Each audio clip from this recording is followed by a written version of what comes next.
let's try this for the third time. Third time's a charm.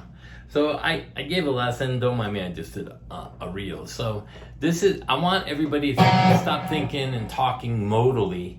I want you to start thinking in more of a strategic manner. I want you to think of scales as being a strategy, which means that you take a scale, you learn all the patterns in it,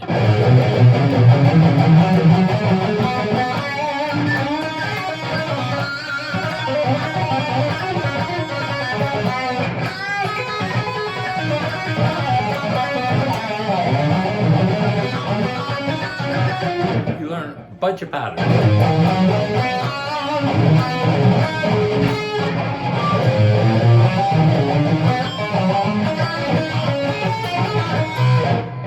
You learn all those. And then that way, going back to the G major scale, you see that's 1, 2, 4, 1, 2, 4. I want you to leave the 1 off. So what I want you to practice is playing 2, 4, 2, 4, just like the G major. And then every other one, you're going to play 1, 3, 4.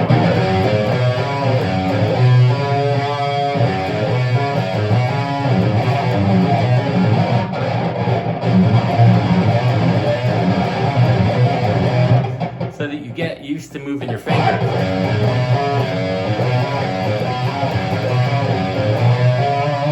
Because when you look at this scale, you're going to think of it in extension, as in a position extension. So if I leave the 1 off, so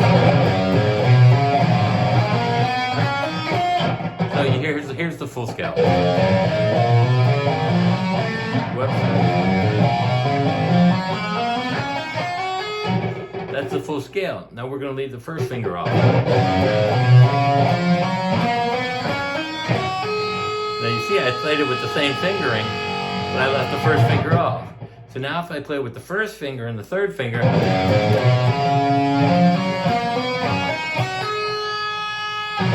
now what we're going to do is think of extending the scale 1 extra note. So if we come up, here's the 1, 2, 4 now.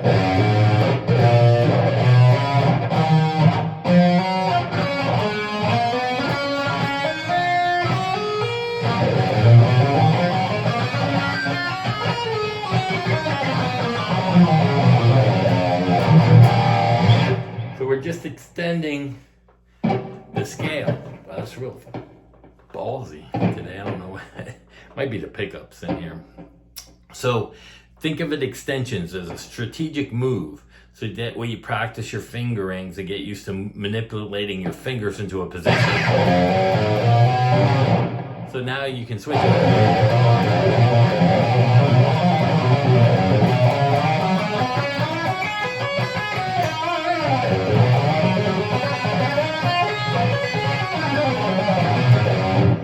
That way you create movement, because the end goal is to create movement and separation. And that's why I teach the arpeggios in different positions, so you can get some separation. So like the perfect fifth of the A chord is E. That's an E minor arpeggio.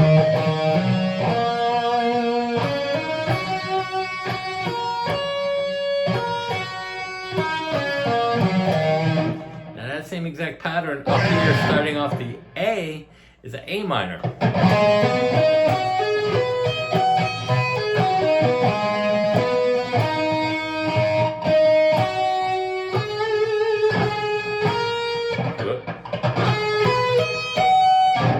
So the idea of that is to create movement.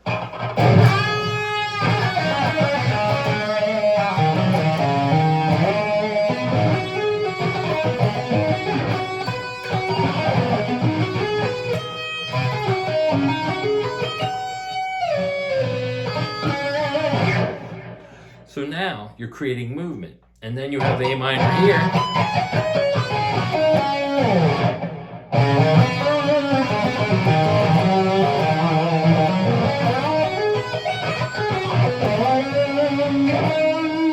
And you have E minor up there. So the idea is strategically moving and placing notes, and learning these patterns so that you can create separation. That's why I want you to think of it as not scales, but positions and strategic movement. It's going to help you in the long run. So say right here, if you're playing G, A, C, D, now here is G, A, C, D, octave to octave, G. So every octave is my starting point.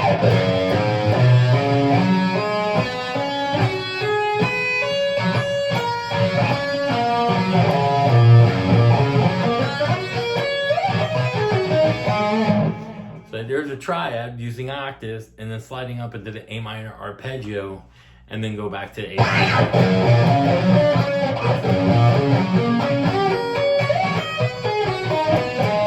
The reason why I do that is because I'm ending in E and moving up to A.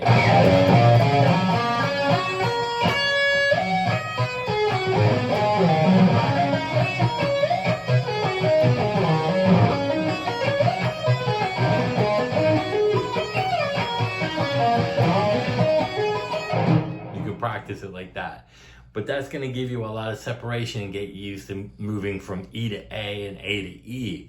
Again, I like to do arpeggios in different positions so that I have different choices and I can create that separation in the arpeggio. And I like to do that with all the arpeggios. So here's a G and a D. G, let's see, so G is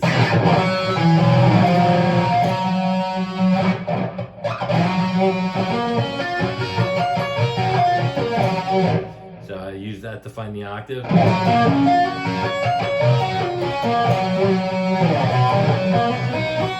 Let's put that too far. So the fifth is a D. It's going to be this a little bit different, but it's almost the same.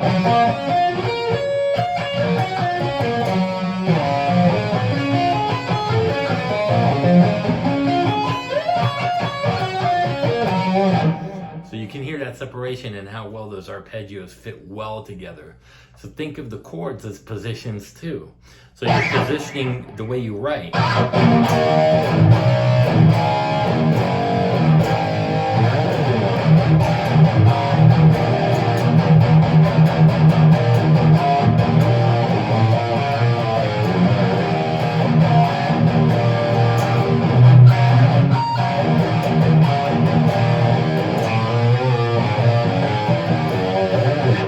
However it is that you're writing. But I think of chords as strategic positions. And then I use the arpeggios and the scales as positions. So again, A minor and E minor go well together. E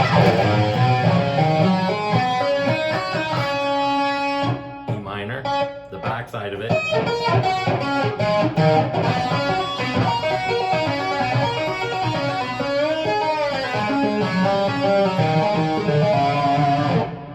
Now the top side of it.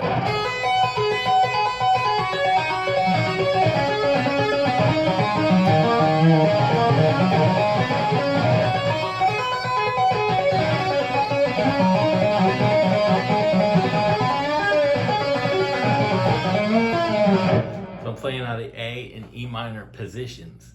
Strategic. So now if I'm soloing,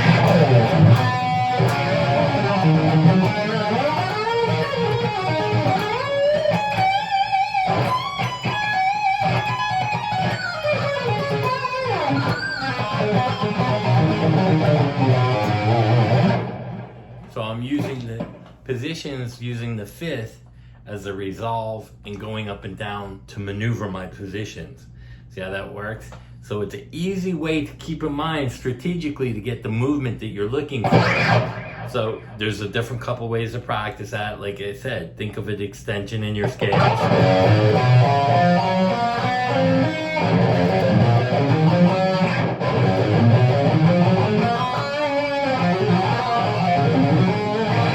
And the more extension you use, the more choices strategically you have. So instead of being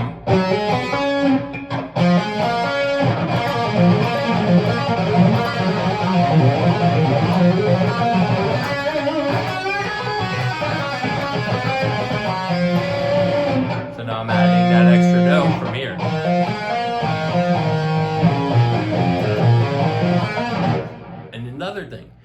the G major scale, you have a couple box scales.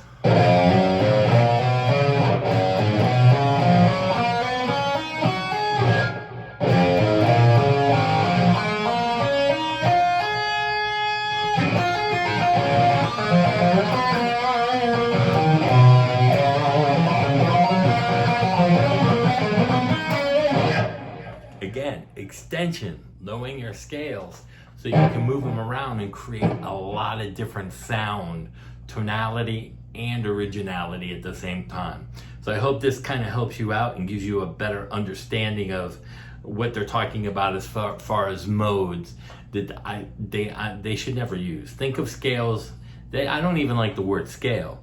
I think of it as position playing so that I can maneuver based off of what the chord is doing. So if I'm in the key of E and I'm playing again a 1-4-5,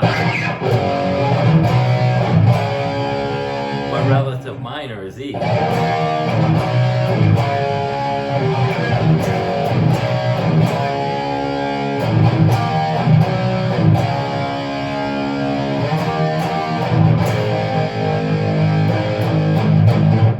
Dominant second, G A, that I can use as like a turnaround.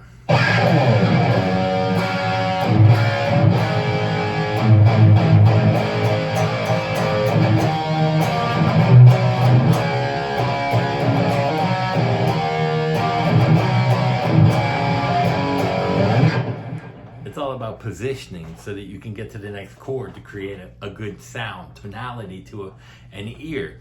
Because if you want to do this as a career, you have to write what is pleasing for people's ears who don't know anything about music.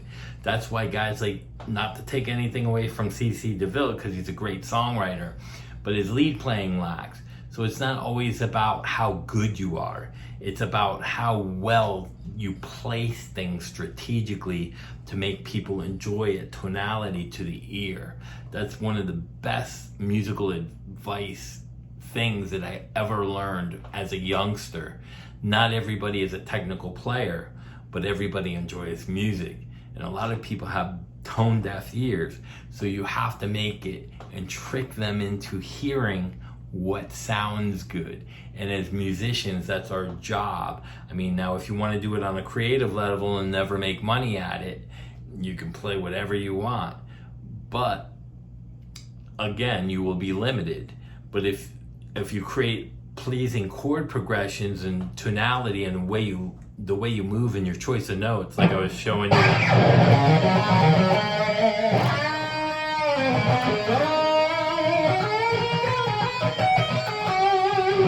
Going into the A minor or going from E to A.